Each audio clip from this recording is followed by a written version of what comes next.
جتنے ہاتھ تیری بارگاہ رحمت میں دعا کے لیے اٹھے ہیں میرے اللہ ان تمام کی مرادیں پوری فرما یا الہ العالمین. جن مومنین اور مومنات نے دعاؤں کے واسطے کہا ہے، مومن بھائی کے بیٹے بیمار ہیں، اس کے علاوہ اور بھی برادر عزیز انہوں نے اپنی زوجہ کی صحتیابی کے لیے کہا، وزیر بھی تھی جن لوگوں نے اپنے عزیز و اقارب کی صحتیابی کے لیے کہا. باب الحوائج امام موسیٰ کاظم علیہ السلام کے صدقے میں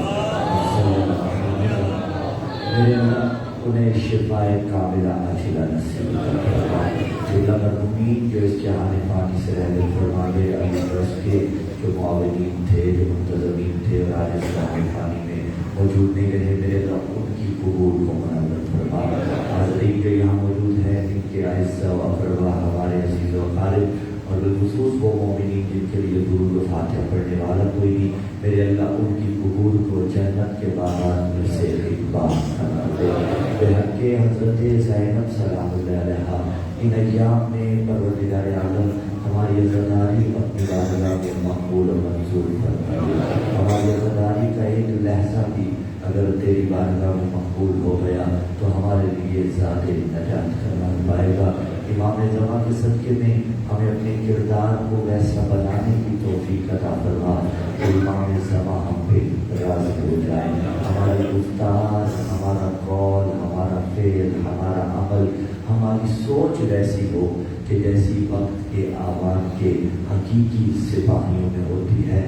وقت کے امام کے حقیقی سپاہیوں کے جیسا ہمیں بنا دے یا الہ العالمین. جلد از جلد معرفت ہے جو زیارہ کی توفیق عطا فرما.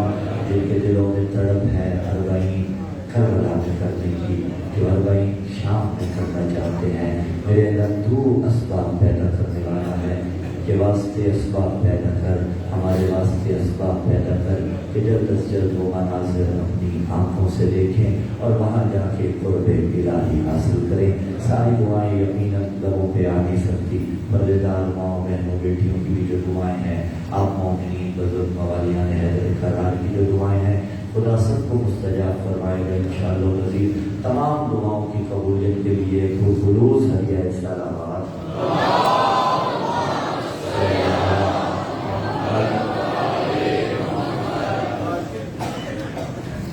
اعوذ باللہ السمیع العلیم من الشیطان اللعین الرجیم. بسم اللہ الرحمن الرحیم. بسم اللہ النور، بسم اللہ نور النور، بسم اللہ نور علی نور. بسم اللہ الذی هو مدبر الامور، بسم اللہ الذی خلق النور من النور وانزل النور علی الطور. الحمدللہ الذی نور قلوبنا بنور ولایت المعصومین علیہم السلام. والصلاة والسلام على النبي الأمي العربي الأبتهي الهاشمي القرشي المكي المدني شمس الضحى بدر الدجى صدر العلا نور الهدى كهف البراء مصباح الظلم جميل الشيم شفيع الأمم صاحب الجود والكرم سید الثقلین نبی الحرمین امام القبلتین وسیلتنا فی الدارین محبوب رب المشرقین و رب المغربین جد الحسن والحسین آنی ابو القاسم محمد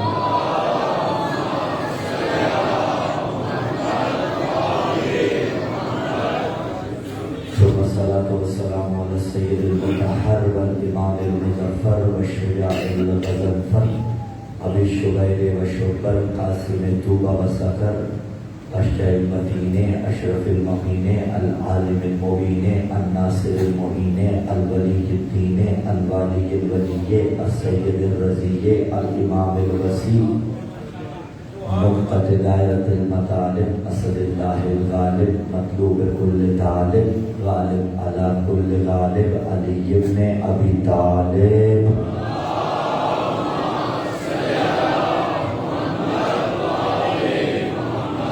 وعلى أهل بيت النبوة ومعدن الرسالة الذين أذهب الله عنهم الرجس وطهرهم تطهيرا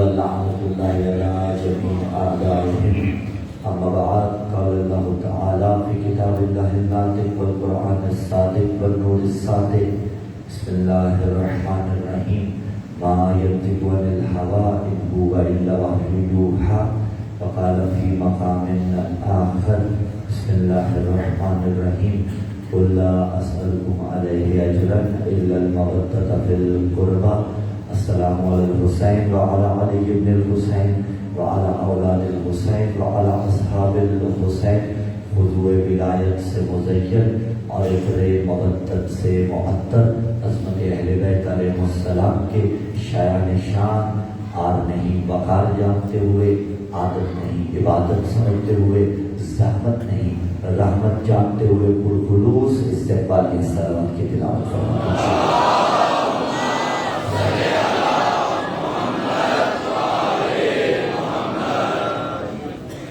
سلامت رہیے جزاکم اللہ بہت جمیعا.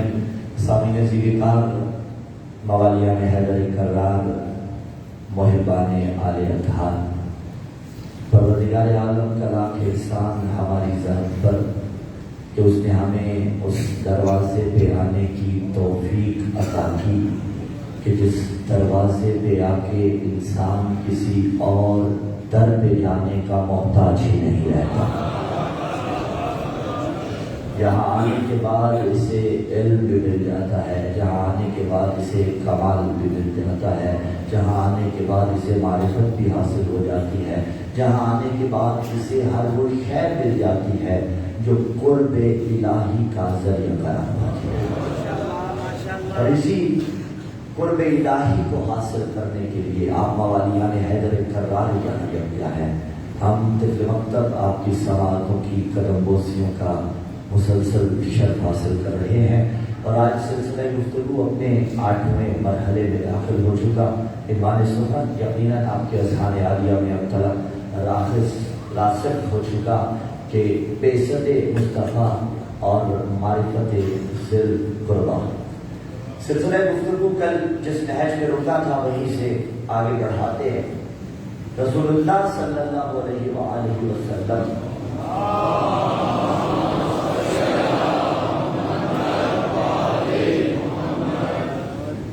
جن کی ظاہری حیات اور ظاہری تبلیغ 2 نعروں پر مشتمل تھی. ایک نعرہ لا الہ الا اللہ جو ابتدائی نعرہ قرار پایا اور انتہائی نعرہ قرار پایا علی ولی اللہ. اور جب رسول اللہ صلی اللہ علیہ وآلہ وسلم مکہ سے مدینہ ہجرت کر کے آئے, شان نزول اس آیت مجیدہ کا انصار نے آ کے رسول سے کہا تھا. اب چونکہ تقاریر فقط 2 باقی رہ گئی اور موضوع کے تقاضے بہت سے ہوتے ہیں تو میں بڑی جامعیت کے ساتھ انشاءاللہ العزیز بہترین مطالب آپ تک پہنچا کے آپ سے دعائیں چاہوں گا. اب انصار نے آ کے رسول اللہ صلی اللہ علیہ وسلم کو آفر کی اور آفر بڑی اچھی تھی. کہا دیکھیے آپ دوسری جگہ پہ منتقل ہوئے ہیں اور یقیناً جب ایک انسان ایک جگہ سے دوسری جگہ پہ منتقل ہوتا ہے تو فائنینشلی اس کا سے اسٹرانگ نہیں رہتا. آپ کو معاشی اعتبار پہ جو بھی چاہیے میں دینے کے لیے تیار ہوں. یعنی انصار کی پارٹی یہ کہہ رہی ہے کہ ہم دینے کے لیے تیار، جو بھی آپ کو چاہیے. رسول نے کچھ نہیں لیا، رسول نے کچھ نہیں لیا اس لیے کہ مزاج لٹانے کا تھا.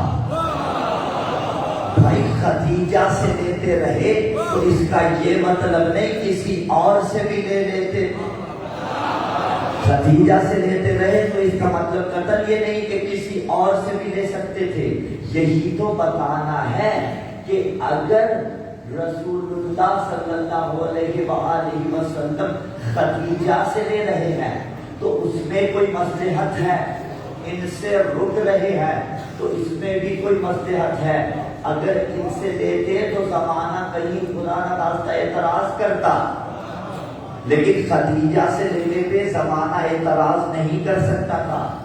کیوں؟ اس لیے کہ ہم نے آپ کو کم مالدار پایا. ہم نے آپ کو کم مالدار پایا تو فاغنا غنی کر دیا. خدا غنی ہے یا نہیں ہے؟ رسول بھی غنی ہے. وہ چاہتا تو براہ راست بھی غنی کر سکتا تھا، لیکن وسیلہ خدیجہ سلام اللہ علیہ کو بنایا. یعنی بتا دیا کہ غنی خدا کا غنی نمائندہ جس کی دولت سے غنی بن جائے اسے خدیجہ کہا جاتا ہے.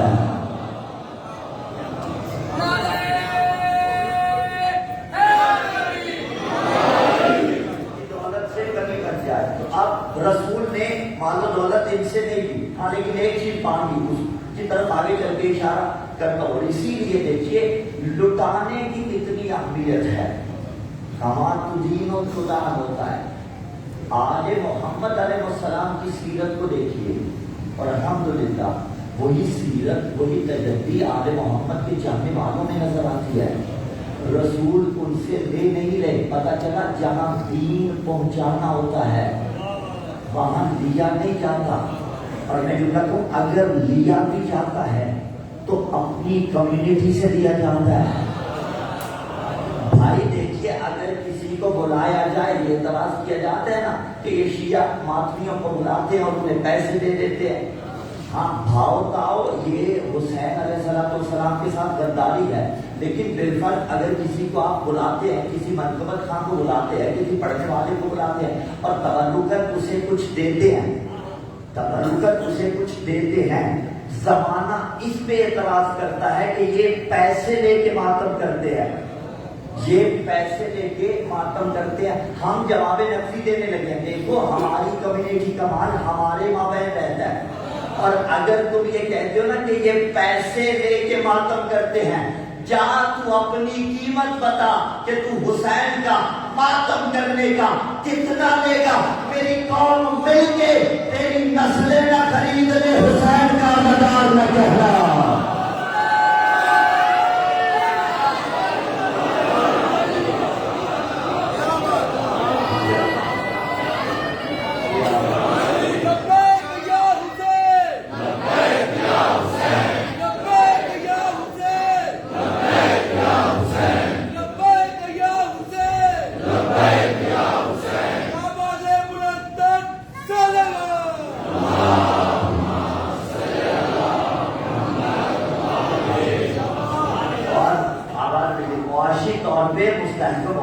اب یہ اکنامکس کے جو ماہرین ہیں ان سے جا کے پوچھے گا.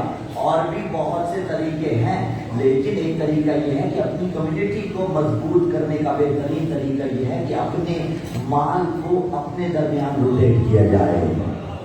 بھائی اگر آپ کو ضرورت ہے مثلا کسی کو رکھنے کی، آفس کے اندر کسی کو رکھنا ہے، کسی کو نوکر رکھنا ہے، تو پہلی پیورٹی ولا والا ہونا چاہیے. پھر فرض کوئی نہیں ملتا تو دوسرے بھی ہمارے بھائی ہیں، برادر ایمانی ہیں، پھر ان کی طرف جائیے. کچھ خریدنا چاہ رہے ہیں تو ترجیح ولا والے کو دیجیے. اس طرح سے ایک دوسرے کو آپ مضبوط کرتے ہوئے نظر آئیں گے. اور صرف لینے والا ہاتھ نہیں ہونا چاہیے، دینے والا بھی ہونا چاہیے.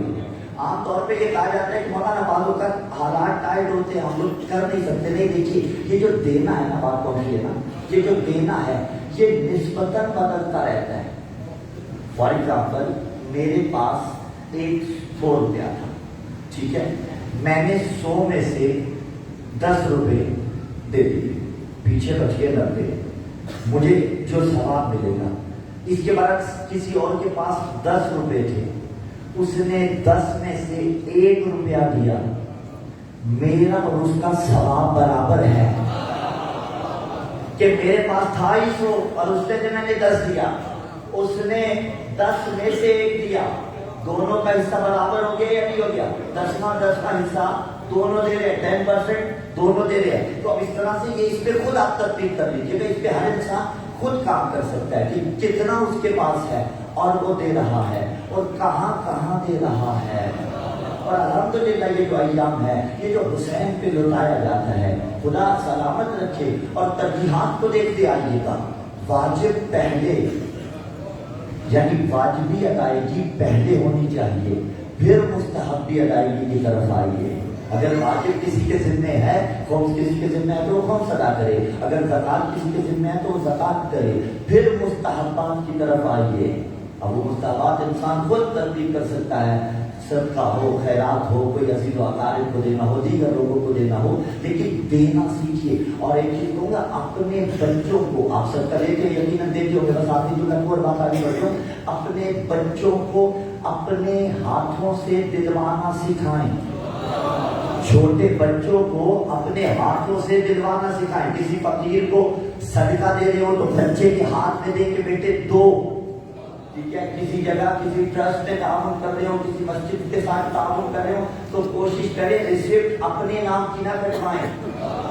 بھائی ریسیپٹ کٹنے میں کیا ہے؟ بچے کے نام کی کٹے یا بڑے کے نام کی کٹے، اس میں کوئی حرج تو نہیں ہے. لیکن بچے سے کہیں بیٹے آگے بڑھو اور آپ کٹواؤ. جب ایسے کرو گے نا، ہم اور آپ دنیا سے چلے بھی جائیں، ہماری نسلیں ایسی ہوگی جو بچانے والی نہیں ہوگی، حسین پہ لگانے والی ہوگی.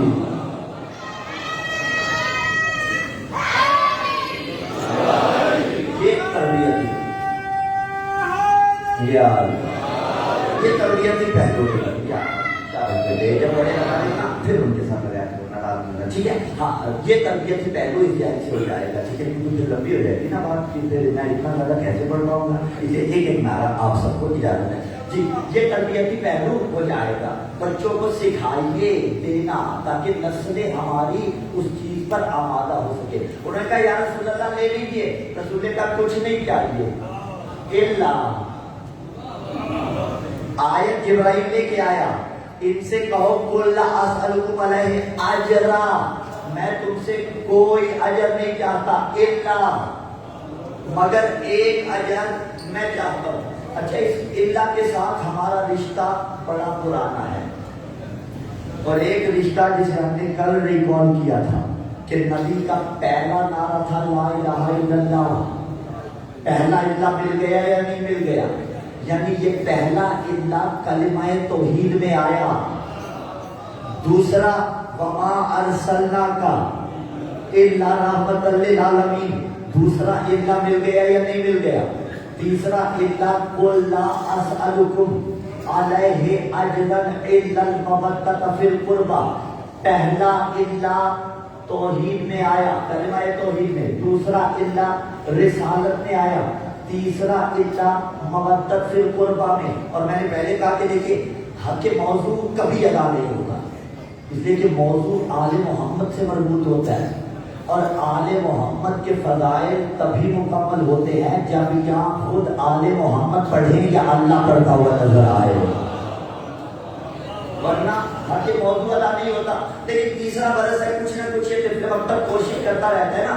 جملہ جو کہا ذمہ داری کے ساتھ کہا حق موضوع یا آل محمد کے فضائل کا حق تب ادا ہوتا ہے جب خود آل محمد پڑھے. اور تیرے نبی مایت کو نے ہوا کہ وہ لوا یو حکیم اور یعقوب زبان نے کہا تھا لوان ریاض اقلام بربہ ملاد الجنہ حساب والانسان التابوت ما احسو بدائل علی ابن ابی طالب کہ اگر سارے قلم دنیا کے درخت بن جائیں سارے سمندر سیاہی بن جائے والجنہ حساب سارے جنات حساب کرنے والے بن جائے انسان تحریر کرنے والے بن جائے ہوگا کیا تمام درخت قلم بنے تمام سمندر سیاہی بنے والجن حساب سارے جنات حساب کرنے والے بنے والانس کتاب سارے حساب لکھنے والے بنے لیکن جب یہ سارے مل جائیں تو بھی جنات انسان سارے سمندر سارے قلم مل کر ما احصو فضائل علی ابن ابی طالب مل کر بھی جس کے فضائل کو شمار نہ کر سکے اسے علی ابن ابی طالب کہتے ہیں.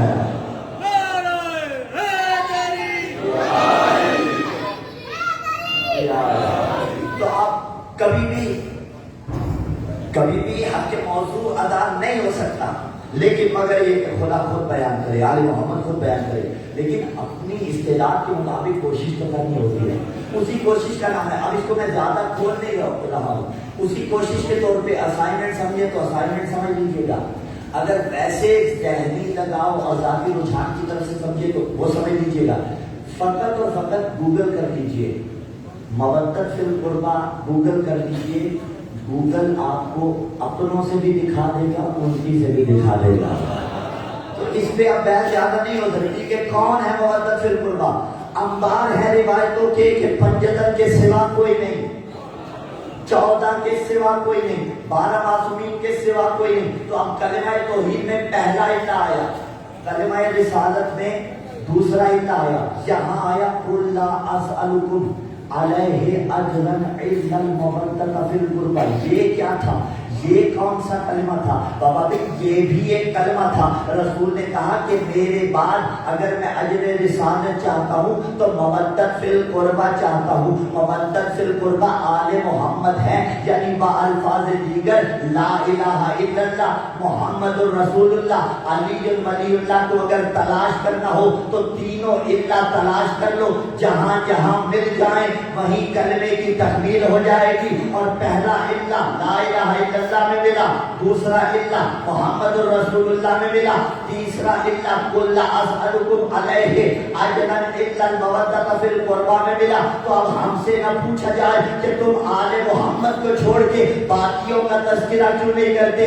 اس لیے کہ الا آ گیا اور جب الا آ جائے تو کسی اور کی بات اگر توحید میں ہوئی ہوتی ہم کر لیتے اگر رسالت میں ہوئی ہوتی ہم کر لیتے. تو جب توحید اور رسالت میں انہیں چھوڑ کے کسی کی بات نہیں ہوتی ہم آل محمد کو چھوڑ کے کسی اور کا تذکرہ کیوں کریں.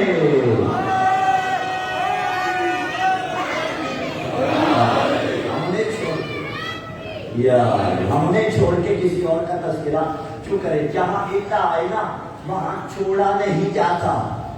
اسی لیے جب عباس کو امان دی گئی ابھی کسی نے خواہش کا اظہار کیا تھا کہ خطبہ مولا عباس پڑھیے تو ان کے لیے کہ وہ جب پہلے برس آئے تھے 2 برس پہلے اس دن 8 محرم کی مجلس کو اسے سرچ کر لیجیے گا اور اسی میں سن لیجیے گا. اسی علی مسجد میں وہ خطبہ ہم نے پڑھ دیا. لیکن میں موضوع کے ساتھ مربوط کر لوں اور بات آگے بڑھاؤں. جناب عباس علیہ السلام کو موضوع کے ساتھ بالکل مربوط ہے لطف لیجیے گا جملے کا. جناب عباس علیہ السلام کو امان دی گئی تھی کیونکہ شمر مولا عباس کا رشتے دار تھا ماں کی طرف سے. لیکن ہمارے یہاں رشتے داریاں نہیں چلتی. ہم رشتے داریوں کی بنیاد پر کسی کو نہیں مانتے. اور یہ حقیقت ہے نا اگر ولایت والا غیر بھی ہو ہمیں اپنا لگتا ہے. علی چھوڑ دے اپنا بھی ہو ہمیں غیر لگتا ہے. دیکھیں ہم رشتے داریوں کی بنیاد پر کسی کو بھی نہیں مانتے. شمر نے آ کے مولا کو یہ باب فضائل کا پہلو ہے جو اس جہت سے کم پیش کیا جاتا ہے لیکن پیش کیا جانا چاہیے اس کو. شمر نے آ کے مولا عباس کو امان نامہ دیا. امان نامہ سمجھتے ہیں یعنی آپ کی جان بچ جائے گی. جناب عباس کو مل رہا ہے امان نامہ. صرف جناب عباس کو نہیں مولا کے باقی 3 بھائیوں کو بھی یعنی 4 بیٹوں کو حضرت ام المؤمنین سلام اللہ علیہا کے شمر لے کے آ رہا ہے امان نامہ. اس نے مولا کو مخاطب کیا، مولا نے جواب نہیں دیا، اس نے بلایا، مولا نے جواب نہیں دیا۔ بات اتنی نہیں علی مسجد والوں، عباس کچھ بتانا چاہتے ہیں کہ میں ہوں حسین کے ساتھ، وہ ہے فاسق، اور جب حسین کے ساتھ ہو کوئی فاسق بلا بھی رہا ہو اس کی بات کا جواب نہیں دیتے۔ اب پتہ چلا جو ہم پہ آوازیں کستے ہیں، جو کافر کافر شیعہ کافر کہتے ہیں، ہم ان کا جواب کیوں نہیں دیتے؟ اس لیے کہ ہم حسین کے ساتھ ہیں، اور جب کوئی حسین کے ساتھ ہو یزیدی کی بات کا جواب نہیں دیتا۔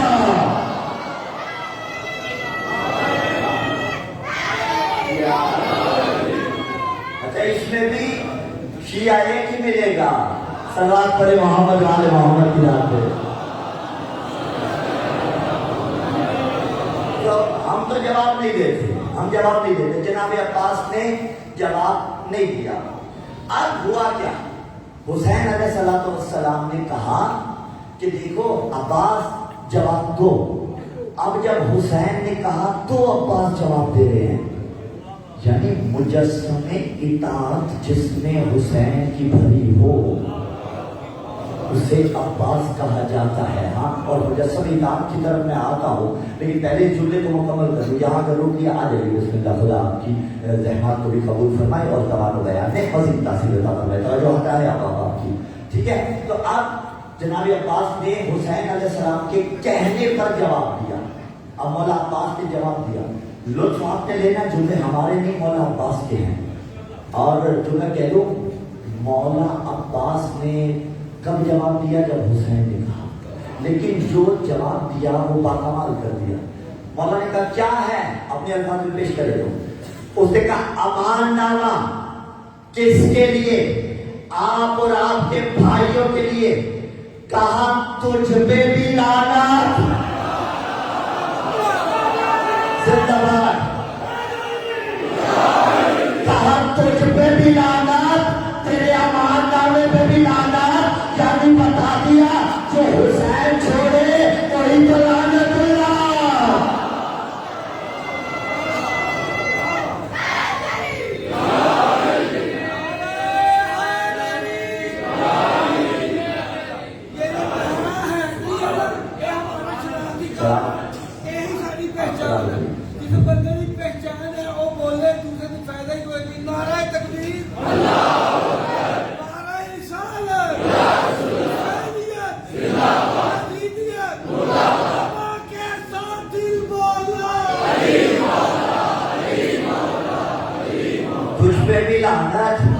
تیرے امان نامے پہ بھی لعنت، اس کے بھیجنے والے پہ بھی لعنت۔ یہ منزل فضائل عباس ہے۔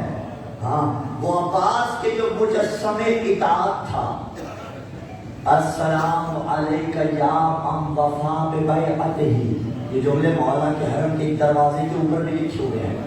آپ نے سن رکھا ہے نا، جناب عباس با وفا تھے۔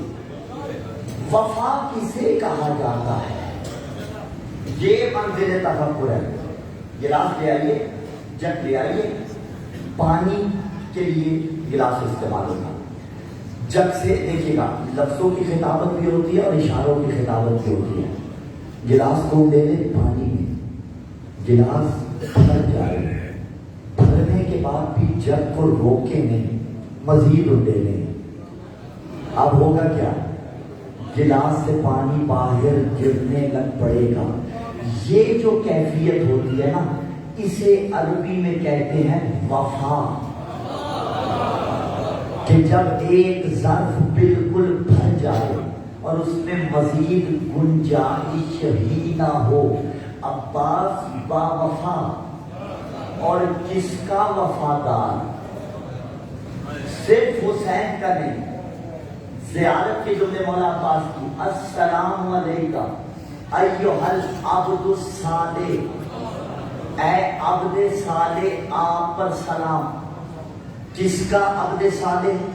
المطیع للہ، جو اللہ کا مطیع ہے، والے رسول ہی، معرفت کے آنسو آنکھوں میں سلامت رہے، والے رسول ہی اور رسول کا مطیع ہے، والے امیر المومنین اور امیر المومنین کا مطیع ہے، والحسن اور حسن کا متی ہے، والحسین اور حسین کا متی ہے، یعنی عباس حسین کا متی بھی ہے، حسن کا متی بھی ہے، علی کے متی بھی ہے، اور اس کے ساتھ ساتھ پیغمبر اسلام صلی اللہ علیہ وسلم اور حضرت زہرا سلام اللہ علیہا کے متی بھی ہے۔ اب پنجتن کے متی ہیں عباس، عبد صالح پنجتن کے، اور آپ کا معنی بات تھوڑی کھل جائے گی تو کھل جائے، خیر ہے وقت بہت ہے، آپ کا معنی آپ جانتے ہیں، آپ کا ترجمہ یہ کیا جاتا ہے کہ عبد یعنی غلام، غلام، یہ غلام ترجمہ کیوں کیا جاتا ہے؟ غلام آج کل تو نہیں ہوتے، غلامی کا کلچر تو پہلے تھا۔ ان دو تمہیدوں کو ذہن میں جگہ دینا ہے، میں بات کو پھیلا رہا ہوں، لیکن جب نتیجہ ملے گا تو فضائل آل محمد کا بہار بے قرار دیکھیے گا کہاں جائے گا انشاءاللہ العزیز۔ یہ دونوں نتیجے میں نے ملا کے دینے ہیں تیسرے نتیجے کے ساتھ، دونوں مقدمے ذہن میں رکھیے گا۔ وفا کسے کہا جاتا ہے؟ عباس پنجتن کے اطاعت گزار تھے، ٹھیک ہو گئی بات۔ عباس عبد صالح تھے، اب کسے کہتے ہیں؟ اب کہتے ہیں غلام۔ اچھا غلام کیوں کہا گیا؟ اب کا ترجمہ غلام کیوں کیا گیا؟ اب کا ترجمہ غلام اس لیے کیا گیا کہ پرانے زمانے میں ایک عبد ہوتا تھا، ایک آقا ہوتا تھا یا مولا ہوتا تھا۔ عبد اپنے اوپر کوئی حق تصرف نہیں رکھتا تھا، یعنی جو بھی اس پہ حق ہوتا تھا اس کے آقا اور مولا کا ہوتا تھا، مطلب اس کا مال بھی اس کا نہیں ہوتا تھا۔ آقا کہتا تھا سو تو سو جاتا تھا، آقا کہتا تھا کھا تو کھا لیتا تھا۔ پھر سوال یہاں پہ ہوتا ہے کہ یہ تو عجیب سا کلچر ہے، آج کل بہت سے ازمز کی گرفتار ہے نا، وہ کہتے ہیں یہ کیا اسلام کیسا مذہب ہے جو غلامی کا درس دے رہا ہے؟ بابا اسلام غلامی کا درس نہیں دے رہا، یہ قدیم زمانے سے رائج تھا غلامی کا کانسیپٹ۔ اسلام نے آ کے اس کو ایک دم ختم نہیں کیا، بلکہ ابتدا میں ان کے حقوق متعارف کروائے۔ جب حقوق متعارف کروا دیے اس کے بعد آہستہ آہستہ اسلام نے اس کلچر کو ختم کر دیا۔ یہ کنیزی والا تصور، یہ لوڈیوں والا تصور، یہ غلامی والا کلچر اسلام نے اس طرح سے ختم کیا۔ تو اب اسلام پہ اشکال نہیں ہونا چاہیے کہ اس نے تو کنیزی کے کلچر کو پروموٹ کیا، نہیں، دراصل اسلام نے اس کو آہستہ آہستہ ختم کیا، غلامی کے کلچر کو آہستہ آہستہ ختم کر دیا حقوق متعارف کروا کے۔ تو آقا جو کہتا تھا غلام وہی کرتا تھا، اسی لیے مولا میر نے فرمایا تھا نا کہ انا عبد من عبید محمد، کہ میں رسول کے ادنا سے پیروکاروں میں سے ادنا سا پیروکار، یعنی میں ہوں رسول کا غلام، رسول کا غلام۔ کیا مطلب؟ جو رسول کہتے ہیں علی وہ کرتا ہے، جو علی کرتا ہے وہ رسول کا کہا ہوتا ہے، اور جو رسول کا کہا ہوتا ہے وہ اللہ کا کہا ہوتا ہے۔ تو اب اگر ہم علی کی پیروی کرتے ہیں تو اس کا مطلب یہ ہے کہ ہم اللہ کی پیروی کر رہے ہیں، کہ علی وہ کہتے ہیں جو رسول کہتے ہیں، اور جو رسول کہتے ہیں وہ اللہ کہتا ہے۔ اگر یہ بات سمجھ میں آ گئی تو غالب کے دو مصرے سمجھ میں آ جائیں گے کہ غالب ندیم دوست سے آتی ہے بھوئے دوست، مشغول حق ہوں بندگی بلتراب میں، کہ میں علی کی پیروی کر کے اللہ کی طرف جا رہا ہوں۔ اور جب غالب نے یہ مصرے لکھے نا، جس کے لیے تفسیر کرنی پڑی مجھے بھی سمجھانے کے لیے، اگر تفسیر نہ ہو تو اجتماع ہو جاتا ہے۔ تو بھوپال جو اس وقت مرکز سمجھا جاتا تھا، جیسے آج کوئی اور مرکز سمجھا جاتا ہے اللہ ہی اللہ کا، ٹھیک ہے نا، بات پہنچ رہی ہے نا۔ تو اب بھوپال جو مرکز سمجھا جاتا تھا، وہاں کے مفتی اعظم نے خط لکھ دیا غالب کو، اور غالب کو خط لکھا کہ یہ مکہ تیری غزل کا میں نے پڑھا کہ غالب ندیم دوست سے آتی ہے بھوئے دوست، مشغول حق بندگی ابو تراب میں۔ اسے کہا غالب میں نے تیری غزل کا مکہ پڑھا، پہلے مجھے ڈاؤٹ تھا کہ تو مشرک ہے، جہنمی ہے، اب مجھے کنفرم ہو گیا کہ تو مشرک ہے، تو جہنمی ہے، تو جہنم میں جائے گا۔ اب غالب نے اس کو دینا تھا جواب، جناب غالب نے جو جواب لکھا کمال کا ہے۔ مفتی صاحب تو ہلے میں تھے نا، کہیں کہ مفتی صاحب کے بلا کعبہ فلاں فلاں۔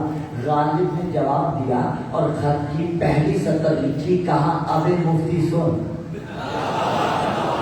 اسے پڑھ کے یقیناً وہ ہو گئے ہوں گے سن، کہا تو مجھے کہتا ہے مشرک، اور جو غالب نے تعریف کی بڑی پرفیکٹ تعریف تھی شرک کی.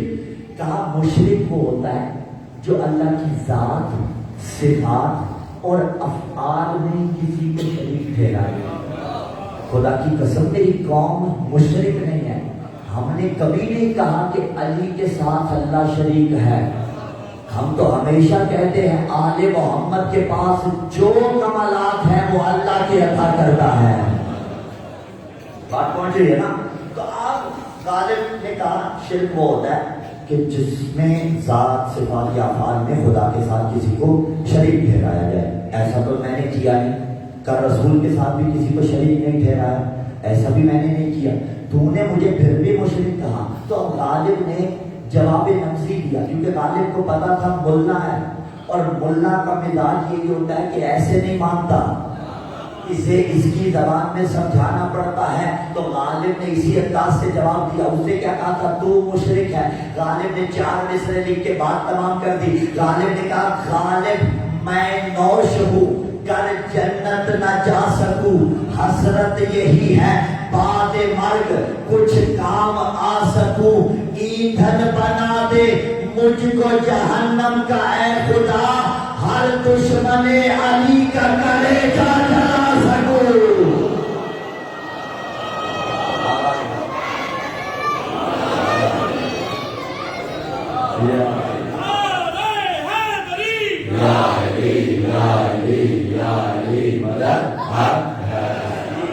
غالب میں نوشوں، پھر ریپیٹ کر دیتا ہوں، کر جنت نہ جا سکوں، حسرت یہی ہے بعد مرگ کچھ کام آ سکوں.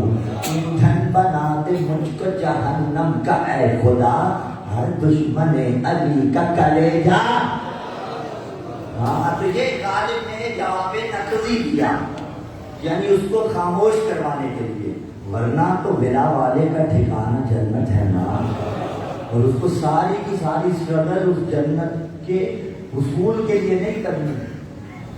آپ کہیں گے کیا ہوگا؟ ہاں، ساری کی ساری اسٹرگل جنت کے حصول کے لیے نہیں کرنی، بلکہ جنت کے حصول کے بعد اس میں درجات حاصل کرنے کے لیے کرنی ہے.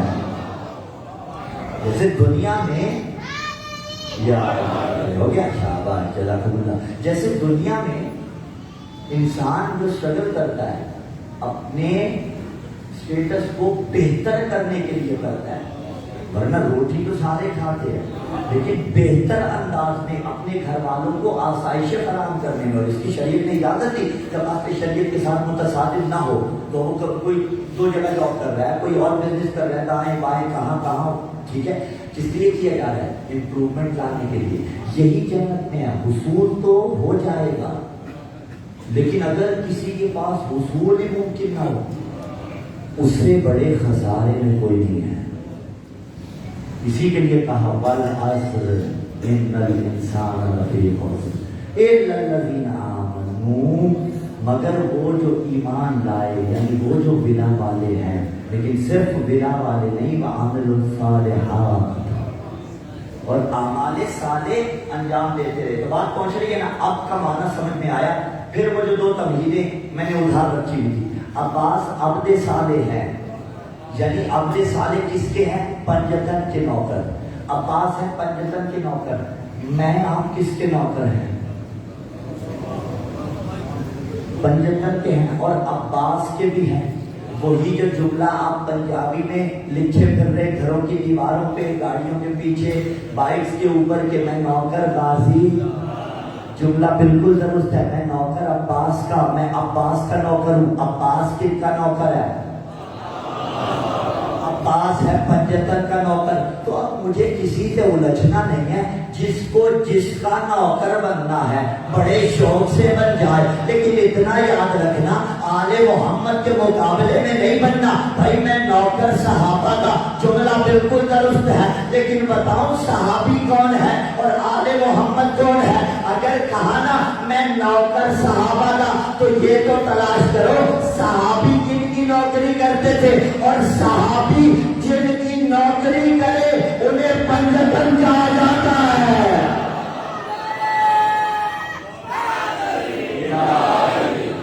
صحابی جن کی نوکری کریں انہیں پنجتن کہا جاتا ہے. ہاں مالک اور نوکر کبھی برابر نہیں ہوتے. مالک مالک رہتا ہے، نوکر نوکر رہتا ہے. تو عباس ہے عبد صالح. اب پتا چلا مفاد اہم میں ہے نا، جب گلاس بھر جائے، ظرف بھر جائے، ہم اور آپ منزل کمال تک نہیں پہنچتے. آپ کی بات بعد میں کرتا ہوں، پہلے اپنی کر لیتا ہوں تاکہ آپ ناراض نہ ہوں. میں منزل کمال تک نہیں پہنچتا بھائی. کوئی بھی عبادت گزار بشر چاہے عالم بھی کیوں نہ ہو، منزل کمال تک نہیں پہنچتا. اس لیے کہ جو کمال تک پہنچے ہیں یا علی ہیں یا علی کے بچے ہیں. منزل کمال تک اور ایسے پہنچے ہیں، روایتوں کی بے ساکھیوں کا سہارا لے کے نہیں پہنچے، اپنے ذاتی کمال کی وجہ سے پہنچے ہیں. دو چیزیں ہوتی ہیں، ایک ذات میں کمال ہو، ٹھیک ہے، تو وہ کب ہوتا ہے جب شے میں صلاحیت ہونی چاہیے، اور جس میں صلاحیت ہی نہ ہو اس میں کمال نہیں آ سکتا. کمال اس میں ہوتا ہے جس میں صلاحیت ہو. یہ آپ نے ممبر بنایا نا خوبصورت، ٹھیک ہے، اس میں صلاحیت تھی تو یہ کمال تک پہنچا. یعنی اسے ایسا بنایا گیا تھا کہ یہ ممبر بن سکے تو یہ کمال تک پہنچا. اگر اس میں صلاحیت ہی نہ ہو، روزہ خانوں کے لیے، منقبت خانوں کے لیے سائڈ پہ میز رکھا جاتا ہے، ٹھیک ہے، اس میز پہ بیٹھ کے روزہ خان یا منقبت خانی کرتے ہیں. اگر وہ ایسا ہو کہ میز ہی نہ بن سکتا ہو، بھائی اس کے 4 کونوں میں سے ایک کونا ٹکتا ہی نہ ہو، مثلا زمین پہ لگا رہتا ہو، تو اسے آپ میز بنا سکیں گے؟ جب میز نہیں بنے گا تو کجا کہ وہ ممبر بنے. کیونکہ ذات میں کمال تب ہوگا جب صلاحیت ہوگی. علی یا علی کے بچوں میں کمال تھا تبھی تو باکمال بنے، ورنہ کس کس کو اٹھاؤ گے روایت کے سہارے. جملے بڑی آہستگی سے بسرے آپ کے سہارے حوالے، لیکن یاد رکھیے گا کس کس کو اٹھاؤ گے روایت کے سہارے. تاریخ کے کوڑے میں بہت لوگ بڑے ہیں.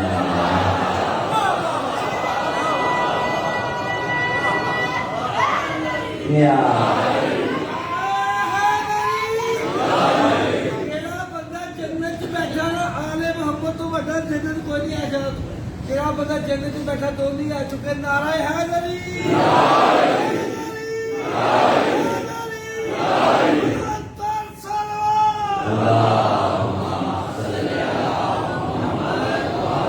یہ بلند تھی تو پھر آہستہ تلاوت فرما لیجیے.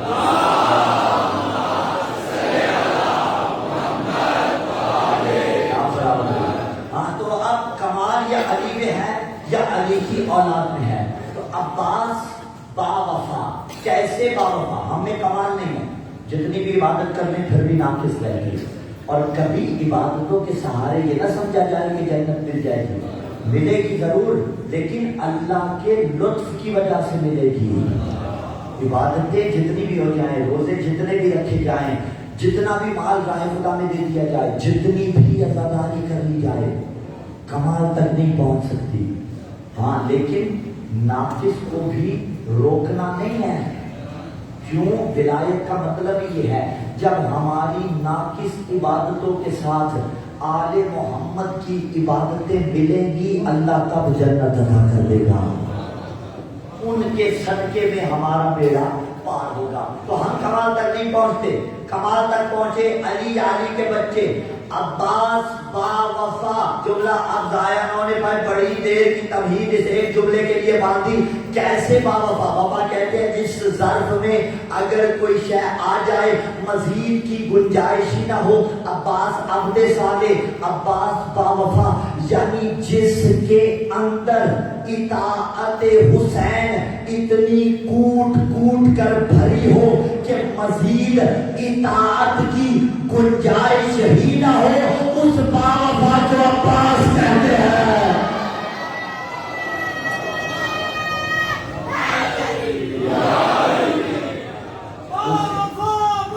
آخری بندے کا یا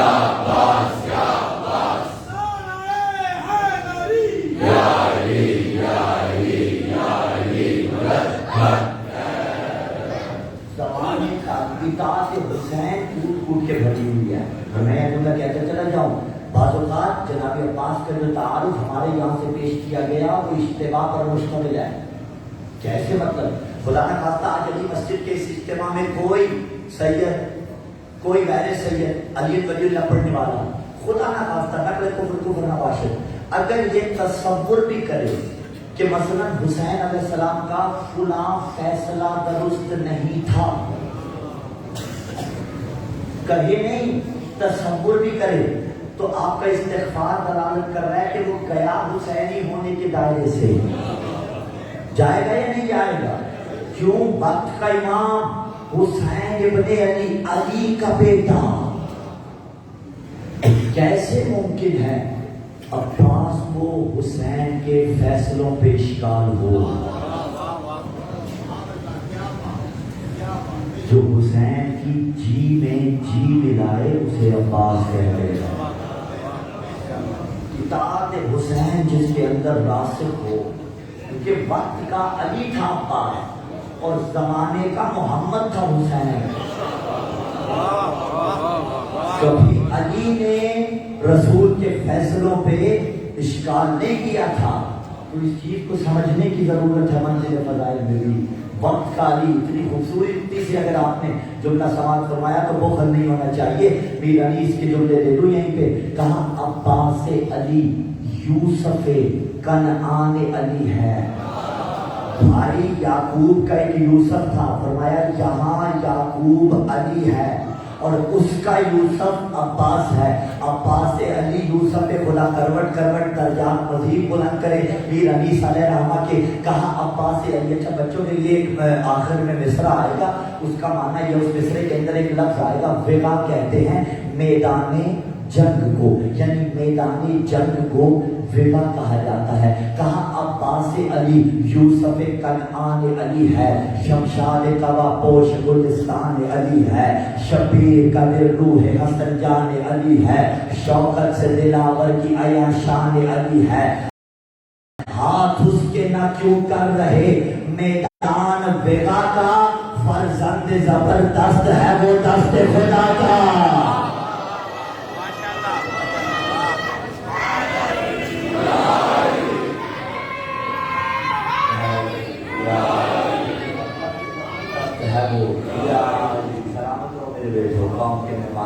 ہاں فرزند زبردست ہے وہ دست خدا کا. اگر اتنی محبت سے سنے تو پھر بخل نہیں ہوگا.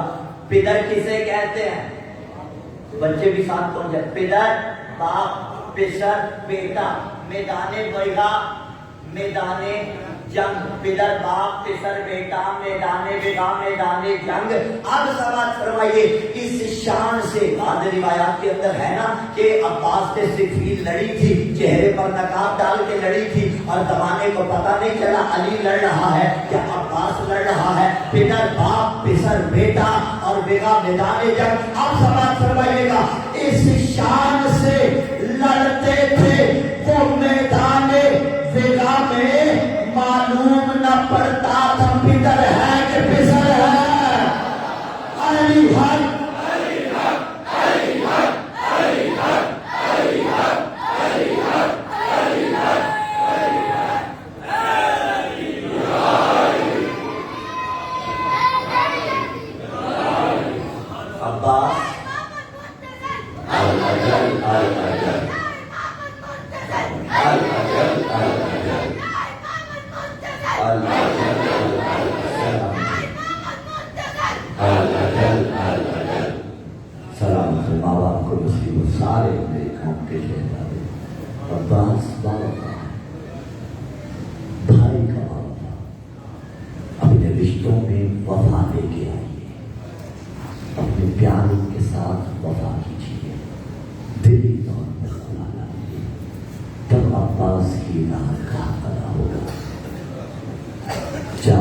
اللہ نے بیوی کو عطا کیے تھے.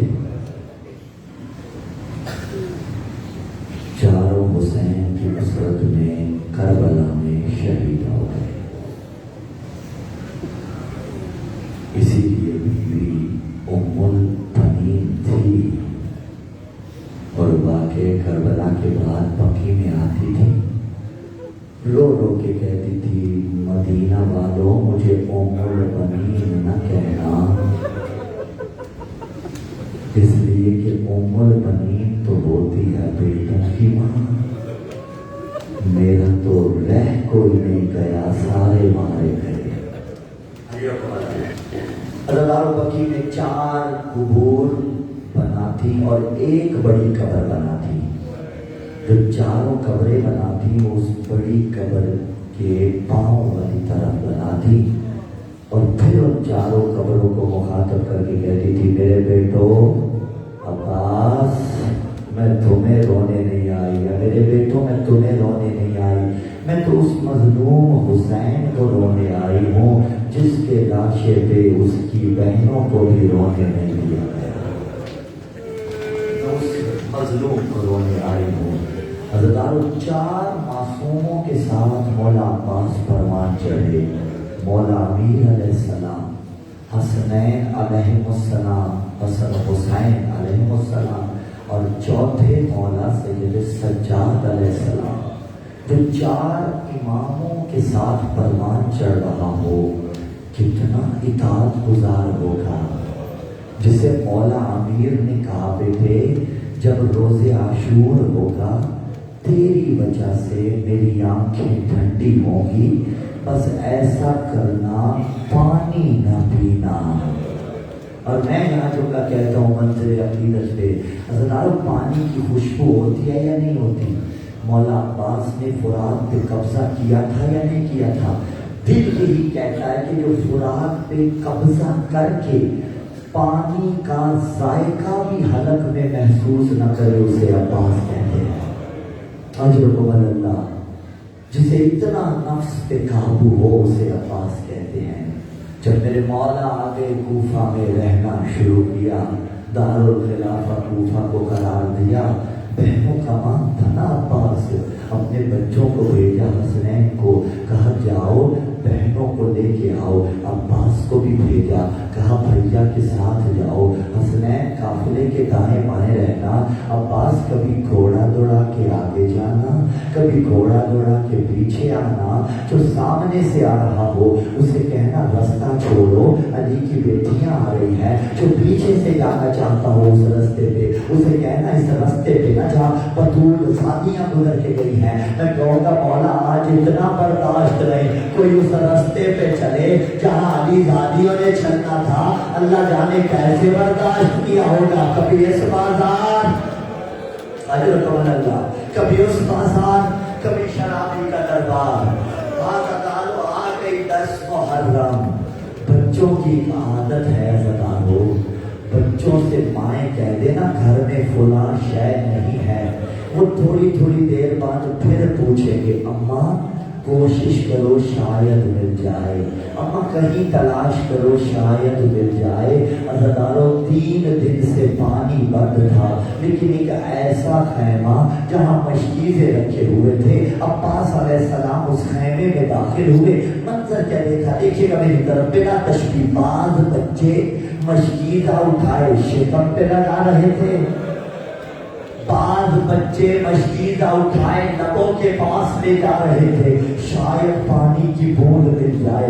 آپ سے سن کے برداشت نہیں ہوا، عباس نے منظر آنکھوں سے دیکھا تھا، جب دیکھا نا مولا سے رہا نہیں گیا، باہر نکلے ہیں، کیا دیکھتے ہیں 4 سالہ سکینہ ہاتھ میں مشکیزہ اٹھائے، کہہ رہی ہے چچا اصغر کے لیے پانی کی سبیل کریں۔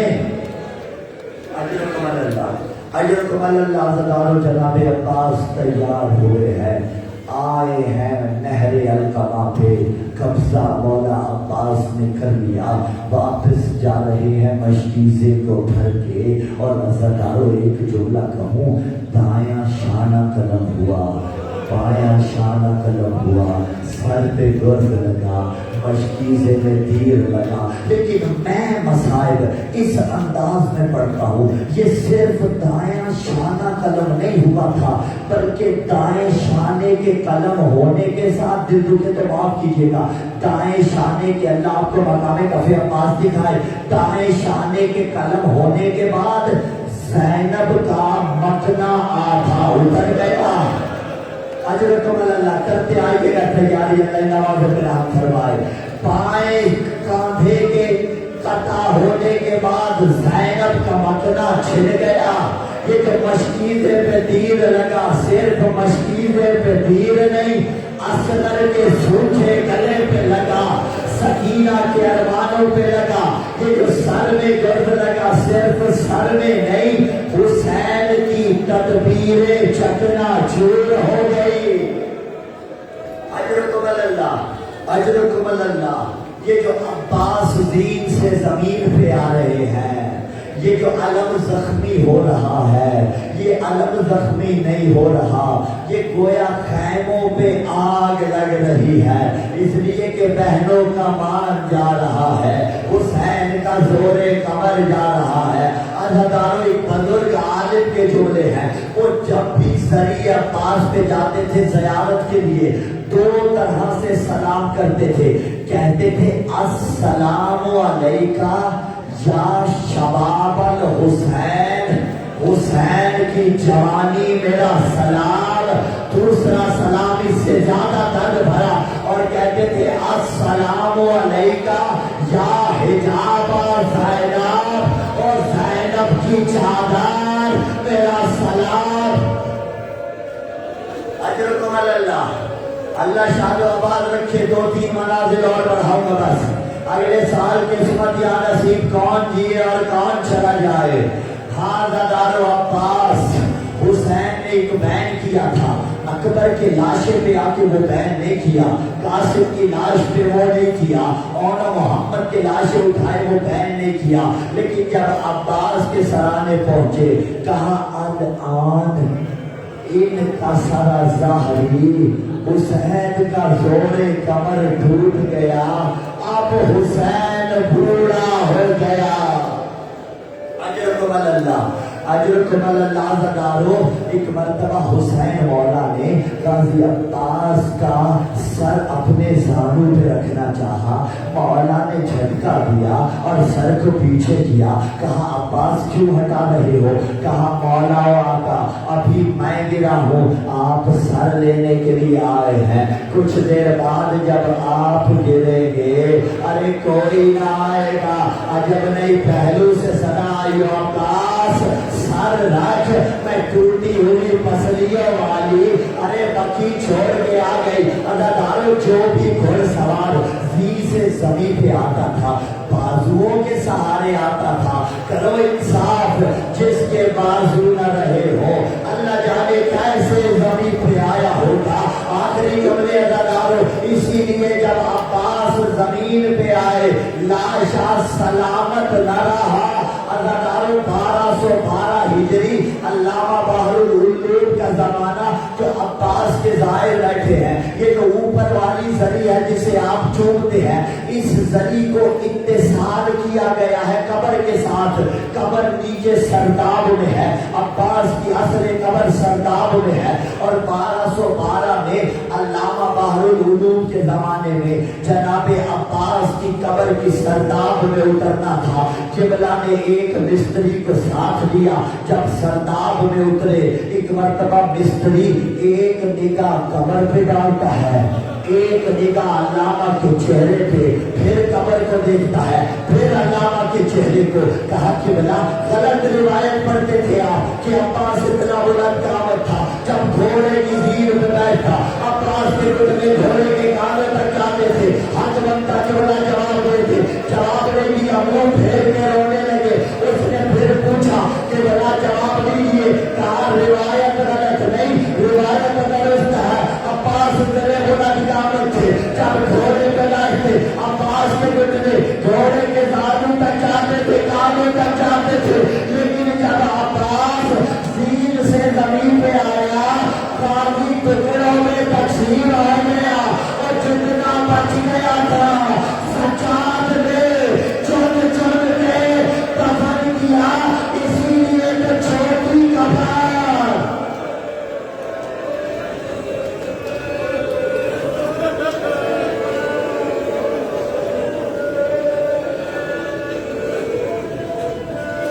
خاتم عباس